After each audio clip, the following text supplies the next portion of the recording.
pidana dan perdata. Itu tanggapan saya ya, itu tadi itu menunjukkan ya bahwa masyarakat kita itu sekarang menuntut keadilan, Ya. tetapi tidak tahu caranya bagaimana untuk mencari keadilan itu. Makanya kemudian kan itu tadi contoh tadi saling berdebat, ini kan begini, saya yang benar, yang saya ketawa, saya itu mestinya yang kayak nanti adu argumentasi itu sampaikan di persidangan. Nah, kalau cuma di media gini yang gaduh itu ya masyarakat yang senang media. Itu jadi ini ya, karena Bantu tidak media, ditangani Pak. dengan prosedur hukum yang betul, akibatnya yaitu tadi tidak efektif. Oke. Mestinya ya ini tadi ada tangani pakai prosedur pidana. Satu pidana itu memalsui ijazah, satu pidana untuk mencemarkan nama. Sebenarnya cukup ya dengan dua laporan pidana itu. Dua laporan itu saja. Makanya saya berharap polisi ini supaya tidak gaduh-gaduh terus ya, walaupun Ya. kegaduhan di media itu sekarang bukan suatu termasuk di dalam satu pasal yang menurut MK Ya. dibatalkan itu ya.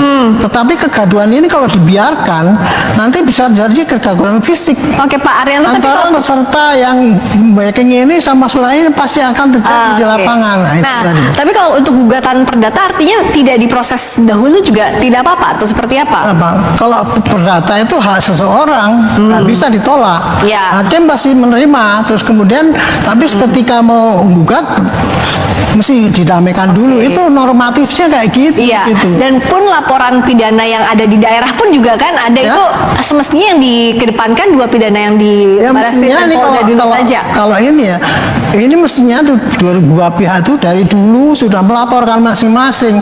Pak Jokowi sudah melaporkan, Pak Izin, Saudara Arianto. Bukankah sebenarnya kalau dalam perkara perdata dulu harus didahulukan? Oh nggak ada Pak. Ada, Itu beda, beda Ada, perdata dengan pidana beda Pak.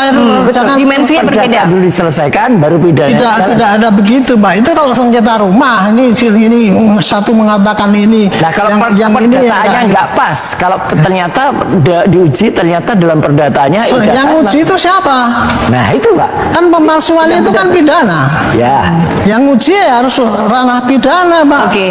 Dari mulai penyidikan mencari bukti-bukti yang ada, ya ini tadi kalau untuk kasus pidananya, maka penyidik akan mencari mana bukti-bukti yang menunjang bahwa itu Ya. asli.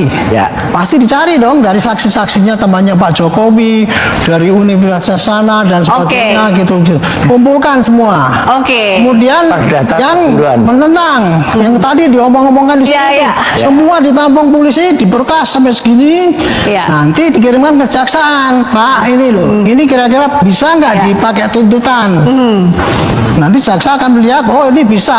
Oke. Di persidangan itulah itu tadi yang diributkan di situ. Yang tadi. mengusutnya Baris Krim atau Polda Metro atau sesuai dengan laporan yang Kalau masuk ke masing-masing? saya dulu Arianto. pernah bikin perkap ya. Kalau penanganan kasus yang dua ini dan itu pihaknya cuma itu juga, Ya. buktinya sama, sebaiknya ditangani dalam satu instansi. Oh, satu saja. Satu maksudnya Antara apa? itu manapun. Maksudnya gini supaya barang buktinya itu nggak kesana kesini karena apa? Oke. Karena bukti pemalsuan sama penuduhan itu kan sama itu. Oke. Makanya satu instansi ya, misalkan Metro atau di Baris Krim, tetapi beda unit gitu. Oke. Jadi bisa Tapi di relevan. Oke, tapi oleh satu Ya, mudah-mudahan instansi ini yang sama. polisi cepet itu. Oke, tepuk tangan kita diharapkan cepat. Mas Roy setuju nggak apa Pak Arianto? Justru jelas bahwa ada aturan, tanyakan deh ke Prof ya. Gitu kalau ada perdatanya itu didahulukan, bukan kemudian pidananya. Itu kalau Tapi konteksnya beda, kan Pak. itu berbeda, Iya. berbeda objek Kalau perkaranya. kasusnya sama, Iya. itu perdatanya dulu Betul, kan. ini kan kasusnya ini sama. beda. Ijazah Yang satunya beda, nuduh. beda, pihaknya aja beda. Beda. Ya, Coba Prof, coba Prof. Yang coba, satunya Prof. nuduh Coba, palsu, yang Prof. satunya lagi. Oke, Prof Adi, Prof Adi Bisa. juga.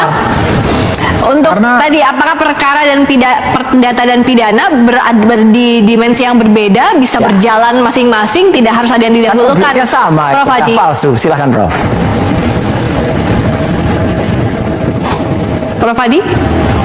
Ya. Ya, silakan. Tadi perdebatannya Kalau di sini kan harus yang mana yang Ada didahulukan, perdata sama pidana. Kalau menurut Dahulukan Prof perdata Adi, dulu, Prof. sebentar Mas Roy, yang harus didahulukan yang mana? Apakah perdata, pidana, atau masing-masing bisa berjalan?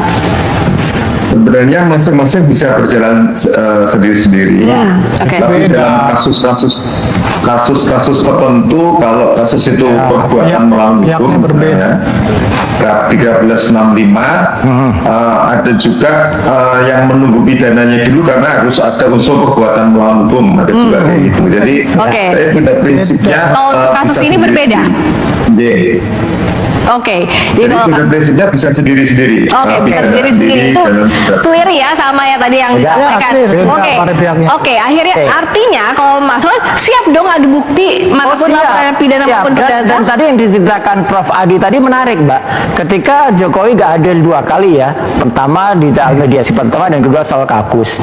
Ketika gak adil di pertama tuh oke, dia masih berada di Vatikan waktu itu.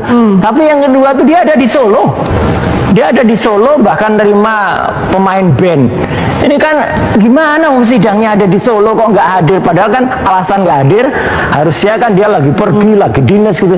Dia ada di rumah di Solo. Oke, Ngapain nggak datang? Mas Roy yang diragukan juga soal. Saya sederhana. Karena Pak Jokowi merasa dirinya apa yang dituduhkan itu tidak benar dan tidak berdasar, maka tentu saja kami menutup pintu perdamaian. Nah aja sih menanggapi, saya coba berpikir sebagai lawyernya Pak Jokowi yang di Solo maupun di perkara-perkara perdata lainnya.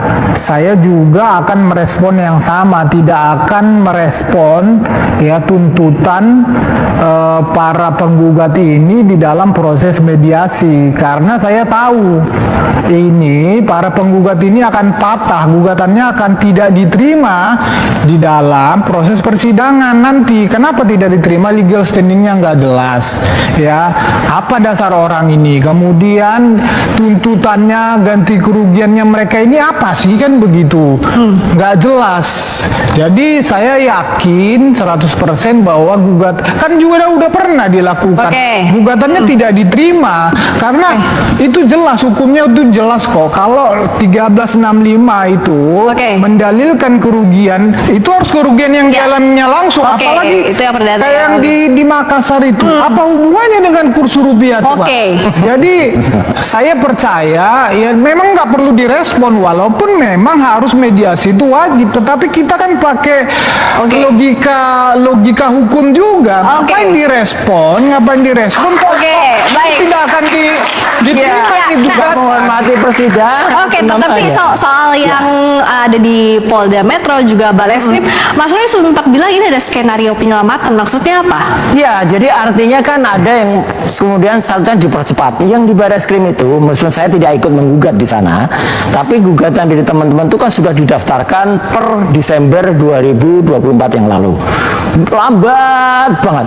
Terus tiba-tiba ketika Jokowi lapor tanggal 30 April, hari itu juga dia lapor di SPKT, hari itu juga langsung di BAP, hari itu juga muncul surat perintah penyelidikan. Ini Pak Aranto, kalau itu dilakukan tuh semua masyarakat, hebat Pak polisi Pak. Gitu, nyatanya kan tidak. Kalau kita lapor di SPKT, kita tunggu dulu kapan nanti tiba-tiba dipanggilnya. Kalau semua orang diproses kayak Pak Jokowi kemarin, saya salut kepada kepolisian dan lakukan itu untuk semua masyarakat. Jadi semua Itu masyarakat pernah Pak Roy, Pak Roy pernah ngelapor, pernah membuat laporan polisi. Pernah, Gimana? Polda Metro. Kapan? Kira-kira setahun atau setengah tahun yang lalu. Enggak bikin laporan polisi sudah. Iya sudah. Terus Ya lanjutannya? udah, lapor aja di SPKT, nunggu Pak. Nunggu, kita diberitahu nanti lewat website. Setelah itu agak lama baru kemudian di BAP. Ya gitu. Terus lama dulu kalau penyelidikannya, surat perintah penyelidikannya baru muncul. Ini Jokowi dilihat tuh 1 hari loh Pak. Karena Pak Jokowi sudah rame banget ya, pasti langsung di. Nah. Kan ada yang bilang no fit. Waktu laporan Suryo ini emang nggak penting, nggak ada urusan sama Suryo gitu kan. Lagian seperti yang disampaikan bapak-bapak tadi ya kan. Jadi buat apa ngerespon? Nggak penting, lagian lu aja yang nyinggung Roy. Jasa Pak Jokowi. Sebenarnya dalam hal ini yang sumber kegaduhan itu ya omongan Suryo ini gitu kan, yang heboh gitu. Ya orang-orang tuh tenang-tenang aja, nggak ada yang mempermasalahin, tapi mereka nyibuk gitu.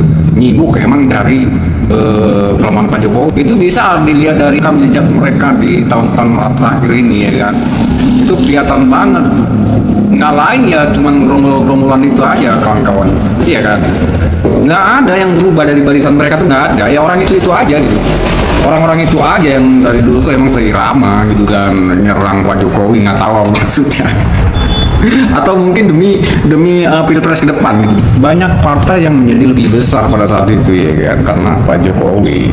Jadi kayaknya menurut mereka mungkin yang ngefek banget di temannya, yang nggak tahu ya kawan-kawan. Kan dari informasi sendiri ya, googling atau di mana lah itu. Yang penting jangan asal informasi, jangan asal tuan berita.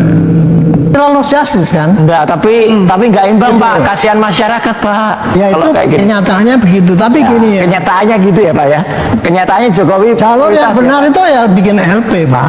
Iya, betul, betul. Sudah benar jalurnya itu, adapun itu nggak ditanggapi polisi, oke lah. Tapi kan Tapi kalau sekarang ditanggapi, sudah. iya, tanggapi cepat sehari langsung selesai. Enggak, sekarang kan sudah ditanggapi yang sekarang. Yang laporan yang sekarang ini. Artinya kalau Iya. menurut Pak Nah, saya Arianto tanya ini. sudah Pak on the Jokowi track kan aja, sudah nggak ada perbedaan. ditindaklanjuti. Ya. Laporan dari Bapak sudah ditindaklanjuti. ditanggapi, Ya tapi sudah kan sama-sama lambat. Berarti sekarang. apa masalahnya dong kalau Masalahnya gitu satu ditanggapi cepet banget dua-duanya? Mbak. Makanya gini, saya nggak sekarang menyalahkan Tapi Jokowi. sekarang sudah sama. Dia sengaja mengalihkan perhatian lawan bicara kali ya. Dia tuh sadar gitu kan, tahu sebenarnya bahwa laporan dia ini sedikit tidak berguna, kawan-kawan, nggak ada manfaat sebenarnya. Itu jadi ya, kenapa mesti cemburu sosial dengan Pak Jokowi? Itu siapapun dimanapun kalian selalu blunder di situ-situ aja, ada ujungnya gitu. Kemudian jika ada yang membuktikan, kalian anggap itu pendusta. Kalian nggak bakal percaya, walaupun percaya dalam hati, kalian tetap bercerita pada semua orang bahwa apa yang dikatakan mereka itu dusta, bohong, tak penjilat lah. Itu jenis mereka tuh. Ya, isu agama gagal guys, ya isu agama gagal, isu PKI udah nggak mempan lagi gitu. Ya ini jasa yang diserang guys.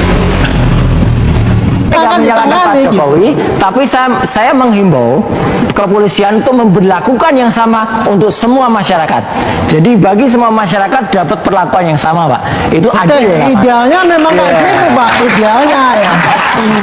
Tapi dalam kondisi sekarang ini, sekarang kan laporan Pak Roy sudah ditindaklanjuti, yang dari Pak Jokowi sudah terlanjut. Ya sudah, itu kita fokus pada ini aja. Kemudian jangan Tapi melihat yang saya tahu mana-mana juga ini, dari gitu. statement Mabes Polri, itu sudah lama juga ditindaklanjutin, sudah puluhan saksi diperiksa dalam proses laporan dari Ya lapornya kan udah sejak tahun lalu, Mas. ya artinya kan Yang proses satu itu berjalan. yang satu baru lapor beberapa hari yang lalu. Iya, yang diperiksa juga baru Mas Roy dan kawan-kawan kan, sementara Banyak, sudah ada banyak yang diperiksa. Oke. iya Pak, itu baru di bawah 10, sedangkan sekarang udah puluhan gitu loh. Jadi Oke. Lahir. Kalau satu Beda. pintu, Pak Arianto, yang lebih berwenang atau yang sebaiknya menindaklanjuti penyelidikan ini apakah di Bareskrim atau di Polda Metro Jaya? Itulah mana yang polisi yang apa tuh yang banyak mendapatkan bukti di situ nggak apa-apa, nggak Ini saya masalah, setuju. nggak masalah di Polda, di Bareskrim itu Ya. nggak masalah. Masa polisi kan sama di mana-mana, Ya. penyidik tugasnya mencari barang bukti. Tetapi untuk kemudahan penyidikan itu, karena barang buktinya itu satu ini, nggak mungkin. Yang diuji dua- laboratorium forensik juga ijazahnya Ya itu juga, saja. kan ini ujiannya kan pada ijazah ini palsu apa tidak, cuma itu saja. Jadi kenapa Pak Jokowi ini menolak untuk damai, menolak untuk bermediasi kawan-kawan? Untuk mengetahui apa alasannya, ya mari kita simak apa yang disampaikan kuasa hukum Pak Jokowi Dodo. Pak Jokowi melalui saya selaku ketua tim kuasa hukumnya untuk menolak secara tegas atas tuntutan yang diajukan oleh pihak penggugat. Dalam hal ini Dr. Muhammad Taufik, tentu saja ada beberapa hal yang menjadi pertimbangan. Yang pertama, tentu saja tuntutan yang diajukan itu sangat tidak layak, ya bahkan menurut sudut pandang konstitusi, apa yang diajukan itu merupakan suatu sikap merendahkan atau melawan atau menyerang atas kehormatan, harkat martabat dan nama baik terhadap Pak Jokowi. Karena tuntutan yang diajukan supaya Pak Jokowi memperlihatkan ijazah aslinya kepada publik, ya, di muka publik.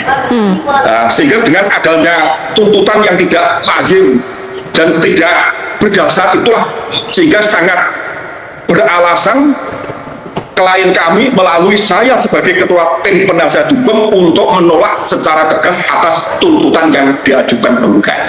Di mediasi itu sesuai Perma nomor 1 tahun 2016 dalam rangka untuk menyelesaikan adanya suatu sengketa yang terjadi bagi kedua belah pihak secara win-win solution kan begitu.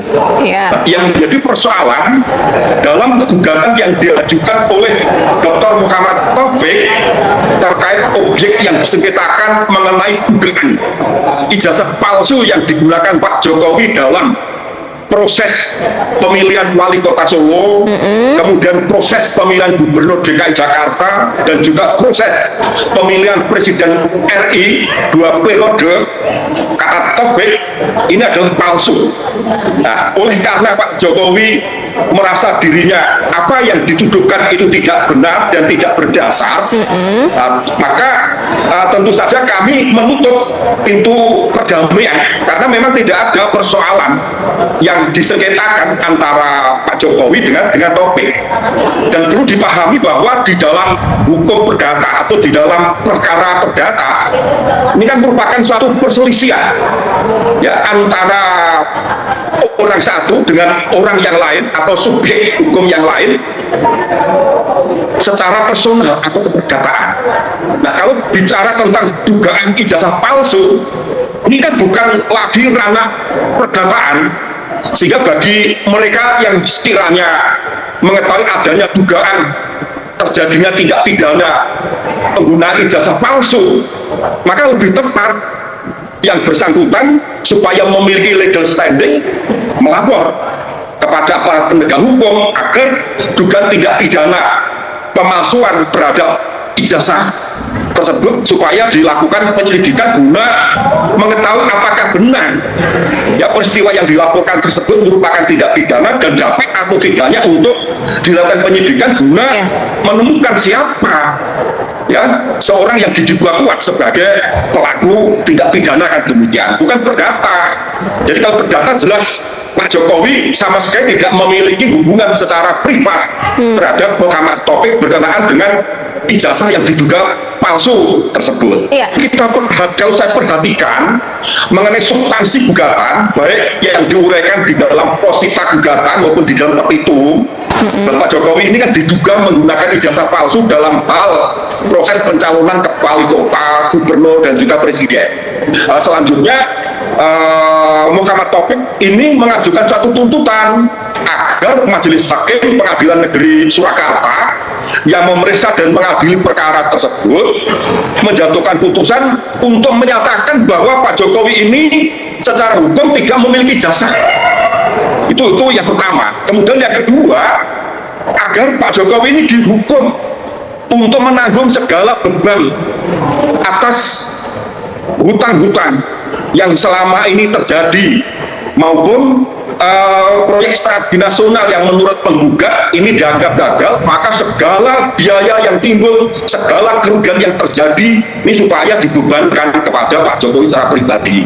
Sedangkan tuntutan terhadap tergugat yang lain seperti KPU, kemudian SMA Negeri 6 dan juga Universitas Gadjah Mada agar membuka data terkait dengan adanya ijazah yang dimiliki oleh Pak Jokowi yang diduga palsu oleh pihak penggugat dalam hal ini Dr. Muhammad Taufik. M sendiri sebagai institusi yang menerbitkan ijazah atas nama Pak Jokowi sebagai salah satu alumnus Fakultas Kehutanan Universitas Gadjah Mada ini telah terkonfirmasi bahwa UGM telah memberikan suatu penjelasan secara eksplisit bahwa benar UGM telah menerbitkan ijazah Fakultas Kehutanan atas nama Pak Jokowi dan mengakui Pak Jokowi sebagai salah satu alumnusnya. Demikian pula SMA Negeri 6. SMA Negeri 6 Surakarta pada forum mediasi juga sudah menjelaskan, bahkan pihak penggugat sendiri juga mendengar